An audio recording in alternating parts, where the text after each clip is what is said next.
Saludos, les habla por aquí Quetzaya y les quiero contar de la experiencia de producir la canción Bueno para Bailar con mi invitado para producir en esta nueva época en mi vida artística que se llama Black Rhythm. Yes, agradecido por la invitación. Estamos aquí contentos para hablarles un poco del proceso de esta travesía, ¿verdad? Que ya llevamos unos meses trabajando, así que gracias por la invitación.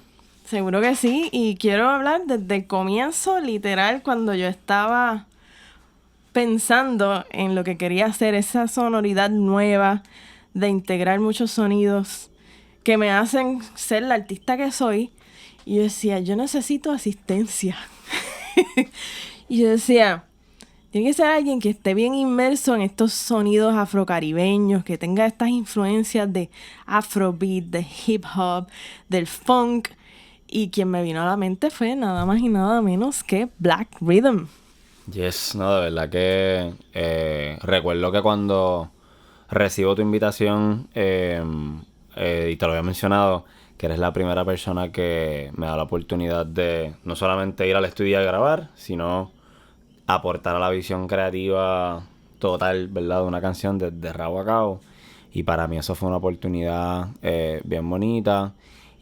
También la oportunidad de sumarle el elemento del beatbox a tu proceso de creación musical, que es algo, ¿verdad? Que es a lo que me dedico, ¿verdad? A promocionar y fomentar ese tipo de arte. Y una de las maneras que hago eso es colocándola en cuanto proyecto musical, artístico, creativo me lo permita. Así que fue como una validación inicialmente de ese trabajo, ¿verdad? Que hemos venido haciendo por la pasada década plus, ¿ya? También ya yo me venía planteando la posibilidad de seguir desarrollando mis habilidades como productor musical, como una extensión, ¿verdad? De lo que hacemos ya con la voz y con el cuerpo, y cómo entonces ubicarlo en colaboración con otro artista.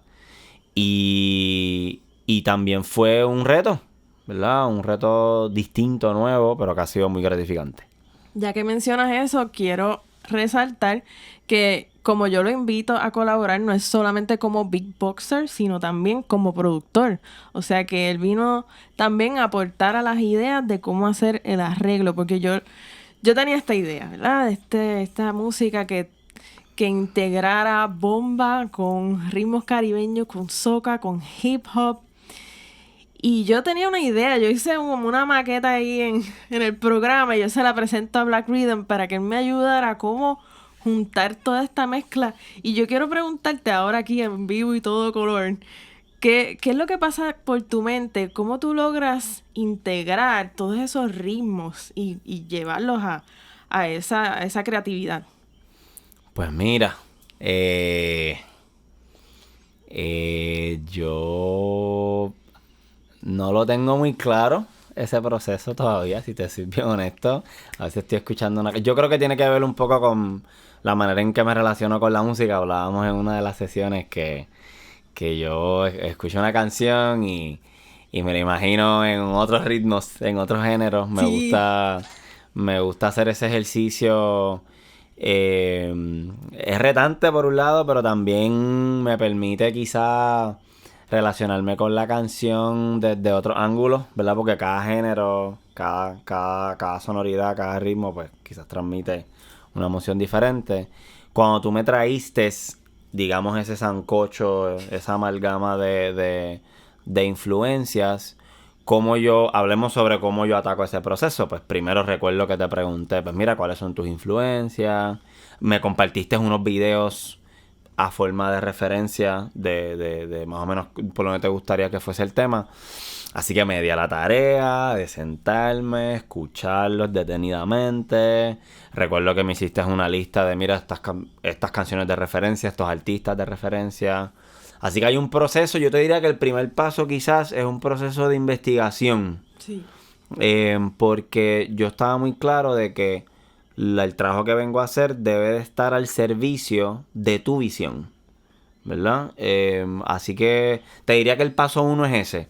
Vamos a recopilar data y a investigar con la intención de conocerte a ti como artista, qué sonidos tienes en la cabeza y tratar un poco de ver la música, o en este caso esta canción, desde tu perspectiva. ¿Y por qué? Porque es importante, y me recalco, respetar un poco esa visión, ¿verdad? Que tú quieres traer sin quitar, ¿verdad? Que uno viene a aportar cosas en el proceso y cómo entonces armonizamos eso. Así que empiezo por ahí. Luego de eso, comienzo entonces me acuerdo que aquí mismo empezábamos a grabar y a practicar. Oye, cántame esto. ¿En cuánto está los BPM de esta canción? Sí, porque le cambiamos el BPM varias veces. Exacto. Creo que empezó más lenta. Al principio era como a 125, porque recuerdo que tengo una sesión grabada a 125 BPM. Sí, y después tomar decisiones sobre si toda la canción la vamos a crear en un mismo BPM o si a mí me gusta jugar con este concepto multigénero, estas canciones que cambian de ritmo, cambian de género a mitad de canción. Me gusta eso, me aburro menos, honestamente. Además de que es algo interesante, no necesariamente lo vemos mucho, ¿verdad? En la música pop, así que es algo que me interesa y lo manejo como artista independiente en otros proyectos en los que estoy también. Así que de ahí empiezo entonces a jugar con el BPM, este ritmo quizás le puede encajar y te pido, mira, vamos a cantar esta parte. Y mientras yo hago el beat y toda la cosa, y vamos cachándolo, ¿ves? Y creo que en ese proceso, sí que hay una cuestión, el paso 2 yo creo que es jugar.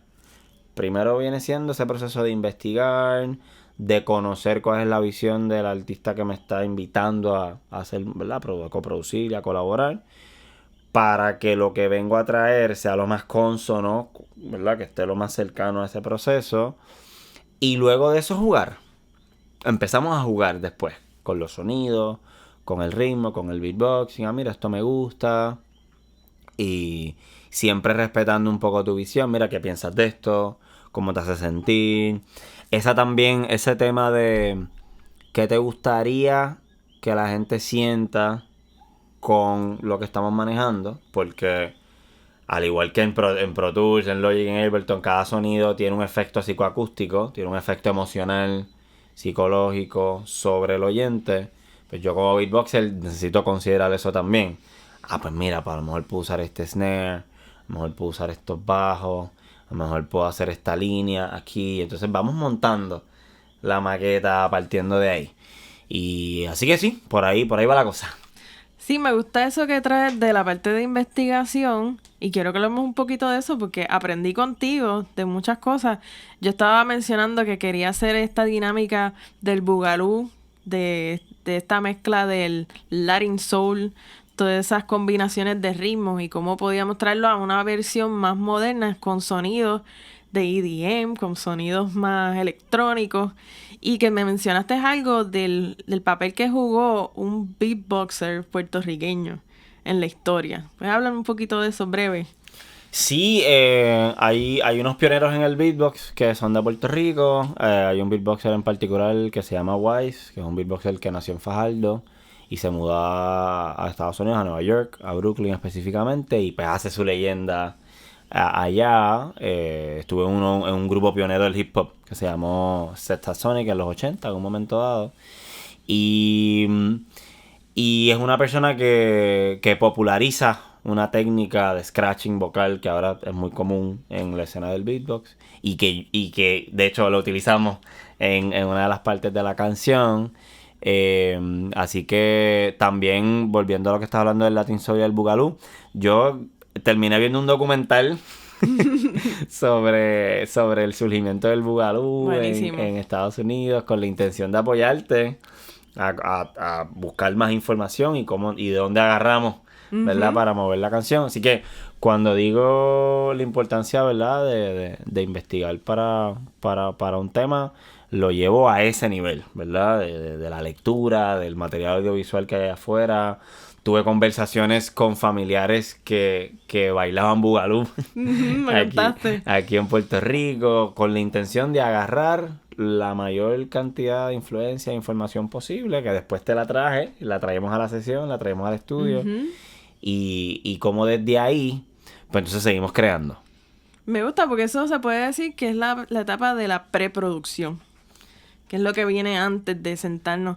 Y luego entonces pasamos a esa parte que tú dices de jugar, de experimentar con diferentes ritmos, que tengo todavía un videito, voy a ver si lo encuentro, nosotros llameando con la canción, que estábamos hasta pensando que eso va a hacer diferentes versiones, porque hicimos en ese proceso de jugar unas versiones con otro ritmo que le caía súper bien, hasta más rápido. Más lento, exacto. Y qué bueno que traes eso porque me trae a contexto a la importancia de grabar las ideas que surgen en el proceso, aunque esas ideas no terminen siendo parte del producto final en el que se está trabajando el momento. Una de las cosas que tú me trajiste a contexto en este proceso de hacer esta canción es la importancia de siempre estar dispuestos a grabar las ideas que surgen, aunque no se utilicen. A veces los artistas tenemos la costumbre de juzgar al momento que estamos creando en vez de simplemente, digamos, explayar o depositar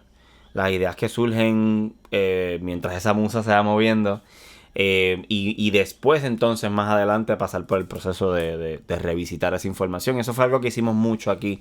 Jugar, grabar, venir otro día, volver a escuchar.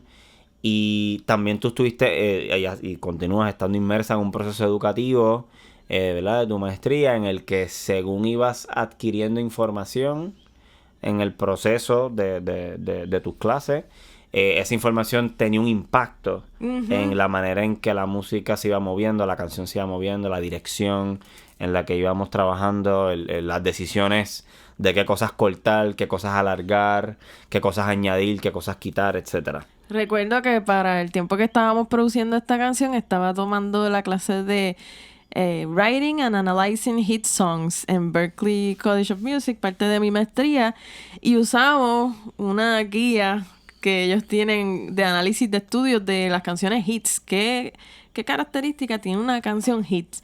Y aunque no nos dé tiempo aquí de hablar de todas, pero una de ellas, y que nos enfocamos en que estuviera presente, era el largo de la canción, que no nos pasáramos de cierto largo y en cuánto se tarda la canción en llegar al coro, que inclusive hicimos un corte ahí de una sección de la canción porque se estaba extendiendo mucho el intro, el verso, el precoro, y cuando llegaba el coro era después del minuto. Lo que se ha encontrado es que la mayoría de las canciones hits, cuando se llega al coro, es no más tardar de 1 minuto. Sí, y en este proceso tuvimos mucho tiempo pensando en lo que estábamos escuchando desde la perspectiva del oyente. Y no necesariamente, yo recuerdo que muchas veces te decía, me voy a quitar el sombrero del artista un momento. Y lo voy a tratar de adquirir esa perspectiva, que es importante. A veces estamos tan inmersos, ¿verdad?, en lo que estamos haciendo, que quizás se nos puede pasar ese detalle. Y cómo uno se siente, o sea, para mí fue bien importante estar conectado con cómo me sentía según íbamos creando. Y recuerdo que te daba mucho feedback de eso. Mira, esta parte me hace sentir de esta manera, me da esta decisión que tomaste me da esta sensación de esto, y esa sensación me hace sentir bien o me hace sentir de esta manera. Si yo estuviera escuchando esto, yo lo escucharía de esta manera. O sea, y de ahí fue un proceso también que estuvo presente. ¿Qué queremos hacer sentir a la gente? ¿Verdad? ¿Hacia dónde los queremos llegar? ¿Cuál es el storyline, verdad, emocional, psicológico, sonoro de lo que estábamos trabajando? Y fuimos muy rigurosos en ese proceso. Y eso también fue parte digamos, de ese proceso creativo, a lo que llegamos, ¿verdad? Llegar a algo que los dos nos sintiéramos cómodos. Y yo no necesariamente he estado muy acostumbrado porque no tenía esa información, ¿verdad?, a la que ahora tengo acceso gracias a ti, que me permitió traer a contexto otras cosas. Y recuerdo que partiendo de ahí fue que dijimos, pues mira, esto no puede estar. O esto está muy largo. O aquí hace falta otro elemento porque en estas frecuencias esto no está pasando. Por ahí. Así que también eso fue un tema. Y recuerdo que como la canción se llama Bueno para bailar, estábamos buscando cómo esta canción te invita a bailar. Que a veces, yo creo que esa fue una de las razones por la que aceleramos el tempo. Terminó siendo 135 BPM. Corriendo. Que literal, que la escuchara y te moviera, que tú sintieras que realmente es bueno para bailar. Sí, ¿sabes? Y también, y ese proceso requiere, yo diría, una dosis saludable de autocrítica. Hubo ocasiones en las que quizás no estábamos de acuerdo en unas apreciaciones particulares y no tomarlo personal, regresarlo, dialogarlo, y verlo y tratar de ser, ¿verdad?, lo más honesto y lo más justo en el proceso con uno mismo, ¿verdad? Cosa que es complicada porque cuando hacemos arte, el arte está tan cerquita, ¿verdad?, de nuestras emociones, de nuestro corazón, ¿verdad?, que ese proceso se puede dificultar. Incluso con la gente cuando estamos trabajando, ¿no? Así que creo que algo que ayudó mucho este proceso, ¿verdad?, hacer la canción, es que en el proceso no cogimos las críticas mutuas como algo personal, sino que tuvimos como norte en todo momento qué necesita la canción, ¿verdad? Y qué decisiones podemos tomar en pro de que esto tenga, ¿verdad?, el mayor impacto y que sea, ¿verdad?, de la mayor calidad posible para nosotros. Así que eso es otro detalle importante. Sí, que nunca nos estuvo malo tener que grabarla de nuevo. Uh-huh. Y mira que pasó mucho. Es como que mira, pues hay que hacerlo otra vez. Recuerdo que inicialmente grabaste una refe, después con mi parte volviste a grabar tu voz y después volviste a grabar tu voz y yo grabo otra cosa. Uh-huh. Y ese proceso de refinar y de estar abierto también a donde las cosas se pueden mover, ¿verdad? Y te quiero reconocer en ese aspecto de que fuiste muy flexible emocionalmente con hacia dónde lo podemos llevar. Quizás tenías una idea y en la mayoría fuimos fieles a eso. Sin embargo, en el proceso también surgieron cosas que elevaron la canción y que fueron incluso accidentes felices. Uh-huh. En algunos momentos, cosas que no nos esperábamos y que al nosotros entender que iba a aportarle a la canción, se quedaron. Uh-huh. Así que un poco estar abierto, ¿verdad?, a las sorpresas que se dan en el proceso creativo, creo que también fue importante, es importante en general y fue valioso para nosotros en este proceso también. Gracias. Y yo quiero hablarles de ese proceso de producción. Una vez ya estamos adentro, ya sabemos el BPM, ya estamos en ese flow, por decirlo así, en el flow creativo. Yo les quiero hablar de este talentazo que tenemos aquí, que es Black Rhythm. A mí me impresionó mucho, me acuerdo de estas primeras secciones cuando yo te decía, bueno, pues ponte ahí a grabar ideas que te surjan ahí al momento. Y él salía con unos sonidos y una creatividad que yo decía, wow, pero ¿qué es esto? Entonces, ponle que primero esto fue lo que hicimos. Primero hicimos el main track, como decir, el beat o lo que nos va a llevar ese ritmo. Pero no solamente se quedó ahí. Luego grabamos otro track con otro ritmo sobre ese para añadirle más movimiento y otros efectos que van a escucharlo en la canción. Y luego otro track que se llamaba los highlights o los efectos, en donde ya no es el beat, sino que él está haciendo otros sonidos. Es como tú sacar una librería de sonido humana. Esa es la idea. Y sonidos que él ha creado que no los vas a escuchar en ningún lado. Son tus sonidos. Háblanos de eso, de esa, como decir, esa firma que tú tienes y algunos sonidos que ya uno puede escucharlo y decir, ese es Black Rhythm. Sí, pues en la base de lo que es el arte del beatbox, algo que me di cuenta en el proceso es que tú piensas en el arte, en este caso en la música, como si fueras un productor. El beatboxer, cuando está creando sus rutinas para presentarse en vivo, tiene que tomar en cuenta muchas cosas que un productor musical toma en cuenta con su herramienta tecnológica. En este caso, pues la herramienta es, ¿verdad?, el orgánico, el cuerpo, la voz. Tiene que pensar en dinámicas, tiene que pensar en cuántos sonidos vas a estar ocupando en esa rutina, qué sonidos específicos, si tiene modulaciones, si tiene variaciones, qué tan abrasivo, uh-huh, qué tan suave o no abrasivo es el sonido, si hay elementos melódicos, pues esos elementos también. La velocidad, el tempo, todo eso. Eso son cosas que yo tengo muy presentes en mi práctica como beatboxer diaria. Así que cuando me traes al proyecto, pues eso es lo que mayormente, ¿verdad? Vengo a aportar. Y en el proceso de mis 14 años de desarrollo, pues como beatboxer y en otros aspectos, pues uno va creando o vas aprendiendo sonidos de esa paleta sonora que se ha desarrollado dentro de la escena del beatbox. Y ahí pues tú vas añadiendo tus toques. Hay un beatboxer que dice que hay que aprender a tocar los sonidos también. Así que sí que hay un elemento de, una vez que aprendes un sonido, hay un elemento de aprender a en qué contextos artísticos o musicales le suma. Y ahí, en el caso de la música, pues se relaciona también con la letra, se relaciona con la tonalidad, el centro tonal de la canción. Y esos elementos, ¿verdad?, de frecuencia que entonces me llevaban a mí, que me permitían a mí establecer juicio o pasar juicio sobre, mira, voy a utilizar este sonido en este espacio porque este sonido genera una sensación que creo que le aporta a la canción. Y recuerdo que lo consultaba contigo, ¿te parece? Y me acuerdo que te decía, mira, se me ocurre 2 o 3 ideas en esta parte, permíteme grabarlas y me dejas saber qué te funciona. Y a veces grabábamos algo, una idea que nos gustaba al momento, y después volvíamos a la sesión, o en otro momento, otro día, volvías a la sesión y escuchabas y decías, mira, quizás esto me gusta más por estas razones, porque ahora en la canción se está desarrollando esta otra parte, esta otra cosa en esta otra parte del tema.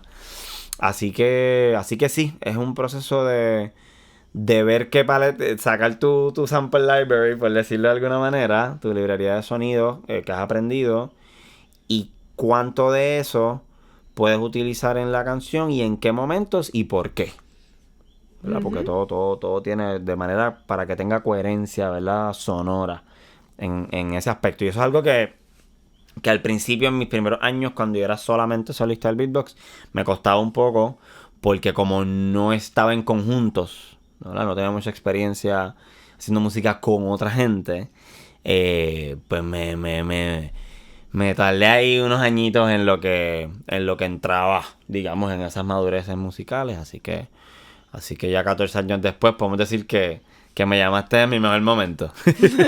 Qué bien. Pues para mí también fue una experiencia nueva, porque es la primera vez que trabajo con un beatboxer, y como es una música que no era solamente beatbox y voz femenina, sino que tenía otros elementos, pues cómo yo hago que todos esos elementos vayan con tu beatboxing y los demás tracks que grabaste sin que se acaparara tu sonido. Así que vamos a escuchar 808s, vamos a escuchar kicks electrónicos, snares electrónicos, y mi gente, esto fue cuadrado con lo que él grabó. O sea, yo no cuantifiqué lo que él hizo para dejarle ese elemento humano, así que manualmente se fueron ubicando esos kicks y esos snares en donde tú hacías los kicks y los snares. Exacto. Y buscando que dentro de la mezcla, que eso es algo que también se trabajó, ponerle compresores y ciertos efectos a tu voz de manera que se integrara con electrónico y no se consumiera esa parte que podría ser unos sonidos que cubran diferentes frecuencias que a veces pueden matchar, pues mezclarlo de una manera que no se interrumpieran unos con otros. Incluso en el proceso de la mezcla que estás mencionando, hubo también un proceso de... Recuerdo que a veces escuchábamos la sesión y yo te preguntaba, mira, ¿eso es un sample o ese soy yo? Ajá. Y también considerar en que hubo unos momentos, como parte de las trompetas que yo aporté en ese elemento adicional al sample que traíste. Así que un poco considerar la relación del sonido que estoy trayendo con los sonidos del programa, o incluso los sonidos que otros colaboradores grabaron y aportaron a la canción. También es un elemento adicional al cual no necesariamente trabajo mucho. Digamos, esa fusión de lo orgánico humano con esos elementos tecnológicos es algo que... Esa fusión, digamos, de producción musical con beatboxing es algo que que había querido hacer hace tiempo y que no necesariamente sabía cómo manejarlo. Así que tus destrezas en la producción, en combinación con lo que traigo, pues logramos armonizar esos dos elementos y se creó un sonido que es como orgánico y digital simultáneamente. Y estoy muy orgulloso de eso, así que... Qué bien, pues yo estoy bien contenta con el resultado. Definitivamente que es una canción que está buena para bailar. Sí. Hemos recibido diferentes feedbacks de profesores de Berklee que lo hacen así, o sea, literal. Ha gustado, así que tenemos buenas expectativas con esto y también tenemos planes para hacer diferentes versiones de esta canción con otros estilos. Y muchas otras canciones, así que vamos por ahí. El 2026 promete. Así mismo, producir más canciones en esta onda y explorando otras también. Yes. Así que escuchen Bueno para Bailar. Estaremos poniendo el enlace en la descripción y déjenos saber qué les pareció. Yes. Aquí Black Rhythm y Quetzaya.